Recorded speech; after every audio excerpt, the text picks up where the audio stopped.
Hallo, ich heiße Ariana. Ja, heiße Siva. Ich heiße Mann. Und diese ist unsere Traumhaus Projekt Präsentation. Information über das Traumhaus.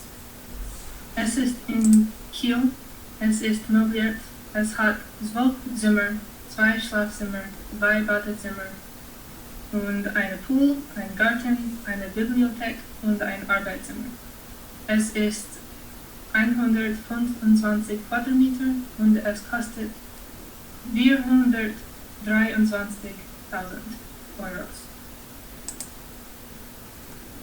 Die Traumhaus hat ein Wohnzimmer, eine Küche, ein Esszimmer, 2 Badezimmer, ein Schlafzimmer, ein Kinderzimmer, ein Arbeitszimmer, eine Garage, einen Keller, eine Waschküche, einen Pool und einen Garten. Das Wohnzimmer hat ein großes Aquarium und eine schöne Aussicht. Man kann Fisch sehen. Die Küche ist groß und hat blaue und weiße Schranken. Man kann lecker Essen machen. In das Esszimmer, es gibt einen großen Esstisch und 5 Stühle. Eine Familie kann zusammen essen. Ein Badezimmer ist für Kinder. Die Badezimmer für die Eltern hat eine große Badewanne und 2 Sinken. Die Kinder hat ein kleiner Badezimmer. Das Schlafzimmer hat ein großes Bett. Die Wände und der Boden sind weiß. Man kann den Strand und die Boote sehen. Das Kinderzimmer hat Mikrowellen und ein Nachtding. Die Kinder können schlafen und spielen.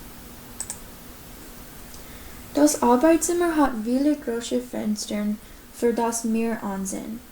Es gibt Stühle und Arbeitstisch auch. Es ist ein guter Ort zu konzentrieren auf die Arbeit. Die Garage hat viele Regale für Werkzeuge. Es gibt auch Spielzeug und Fahrrad. Es gibt viel Lager. Der Keller ist ein Spielzimmer und ein Fernsehzimmer.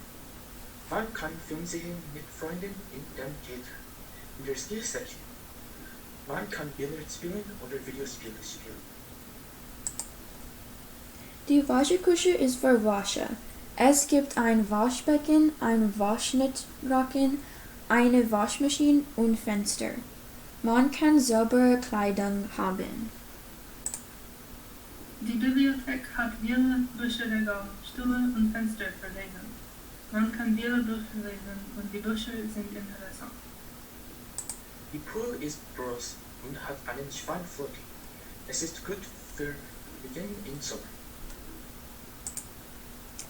Viele Blumen leben im Garten und es ist sehr bunt. Ringelblumen und Lilien sind im Garten. Man kann schon Blumenkrone machen. Danke fürs Zuhören. Wir hoffen, das Haus Ihnen gemacht.